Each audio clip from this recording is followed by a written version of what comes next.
সেজবাবু, একটু সরাসরি অপমান করে আপনাকে চাকর বাকরদের সামনে। আপনি আপনি ভালোবেসে, ভালোবেসে একটা দামি জানেন জিনিসটা নিয়ে ওকে। আসলে কি জানেন হালদার মশাই, বাবার বোধটাই আলাদা। সে যাকে বাবা যাই করে থাকুন সেটা সম্পর্কে আমার বলার কিচ্ছু নেই।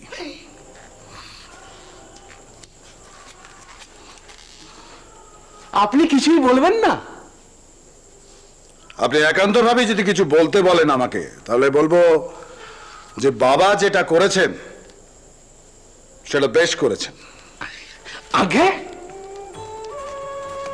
এই সালে বাবা থুতু ছিটিয়েছেন? হ্যাঁ, তো চিঠিয়েছেন। আর পা ছুঁয়েছেন বাবা? পা কি বলছেন সেজবাবু? লাথি লাথি, এটা তো লাথি ছিল। ওটা একবার আমাকে দেবেন?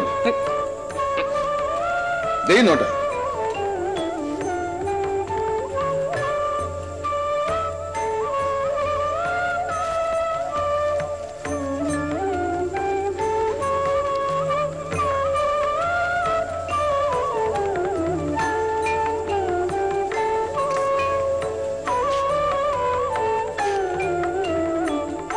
বাবা, আমি ধন্য বাবা, তোমার আশীর্বাদ পেয়ে আমি ধন্য, আমি ধন্য। আপনি সামনে ছিলেন? না, শুনলুম। সেজবাবু কিছু বলেননি? না, উল্টে তিনি ঠাকুরের পায়ের ধুলো মাখা সেই পশম বস্ত্রটিকে মাথায় বুকে ধারণ করলেন। আমি মাঝে মাঝে বড় অবাক হয়ে যাই কৃষ্ণকিশোর বাবু। আমরা জানি আমাদের ঠাকুর ভগবান, তার সমস্ত সবকিছুই মানুষের বিচার বুদ্ধির বাইরে, কিন্তু কিন্তু মথুরানাথ বাবু আমাকে আমাকে সত্যি অবাক করছেন। ঠাকুরের প্রতি তার এই বিশ্বাস এমন গভীর এক স্তরে। আসলে কি জানেন, ফেলকি লেগেছে সেজবাবুর চোখে। তাহলে তার চোখে সেই দৃষ্টি আছে যা যা আমাদের চোখে দৃষ্টিতে ধরা পড়ে না। নিশ্চয়ই, নইলে এত বড় তার্কিক, ইংরাজি বিদ্যাবিজ্ঞ মানুষ এত সহজে একজন নিরক্ষর ব্রাহ্মণের কাছে এভাবে আত্মসমর্পণ করে? একবার খুব ভালো করে ভেবে দেখুন তো, খুব ভালো করে ভেবে দেখুন। সেজবাবু চেয়েছিলেন বলেই না সবাই মিলে ঠাকুরকে আবিষ্কার করতে পেরেছেন। ঠিক তাই, আর সেই কারণেই উনি ঠাকুরের প্রধান রসদদার। সেই জন্যই তো ঠাকুরের দিব্য আলো দেখবার দিব্য দৃষ্টি পেয়েছেন তিনি। সেই দৃষ্টি সহায় তিনি ঠাকুরের যথাযথ শক্তির একেবারে যতটা পারা যায় তিনি দেখছেন। আর সেই কারণেই তো তিনি সমস্ত শক্তি পেয়েছেন। সমস্ত কাজ, যে কাজে হাত দিচ্ছেন তাতেই সাফল্য পাচ্ছেন। যত রকম সংকট আসছে তিনি উত্তীর্ণ হয়ে যাচ্ছেন অবলীলায়। আপনি আপনি নিজের চোখেই তো দেখলেন, কত বড় বড় সব গুরু এলেন, কিন্তু অতি সহজেই শিষ্যত্ব নিলেন তার কাছে। তাবড় তাবড় পণ্ডিতরা এলেন, সেই পণ্ডিতরা কিভাবে কিভাবে যেন শিশু পাঠ নিয়ে নিলেন তার সাধন পাঠশালায়।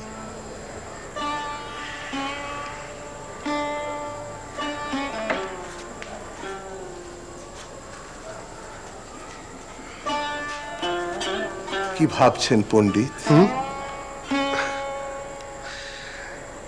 আপনার কথাগুলোই ভাবছি কৃষ্ণকিশোর বাবু।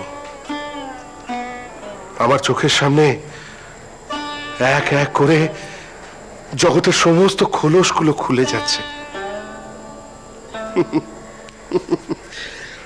আপনি আপনি ভাগ্যবান। তাই অনুধাবন করতে পারছেন। যাক, ওদিককার খবর শুনেছেন? না তো কি? এবার মুসলমান ধর্মের খোলস খুলবেন প্রভু। সব গুরু শেষে শেষ গুরু সুফি সাধক গোবিন্দ রায়। হতেই পারে।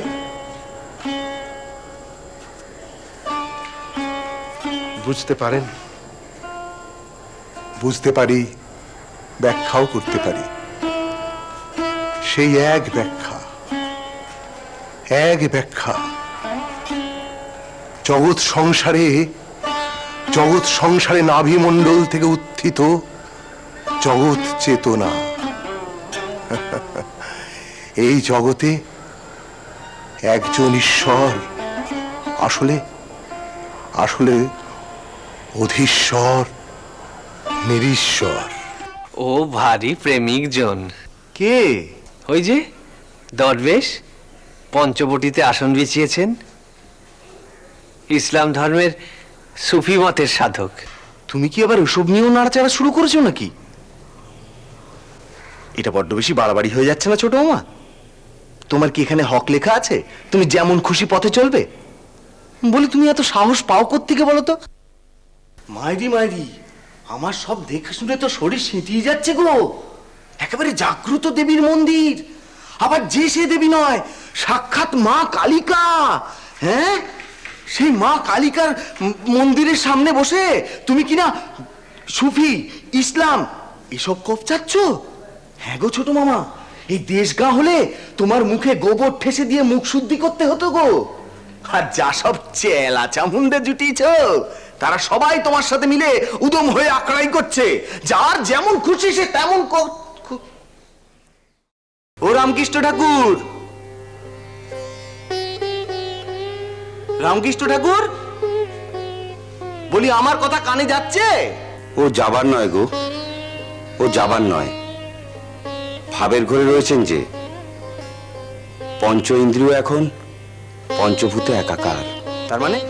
মানে মানে এখন তেনার বিশ্বজোড়া ভাব, যাকে বলে একেবারে তুরীয় দশা। ও দেহ আছে, কিন্তু চেতনা বিশ্ব ব্রহ্মত্বে প্রাণ ছড়িয়ে গেছে।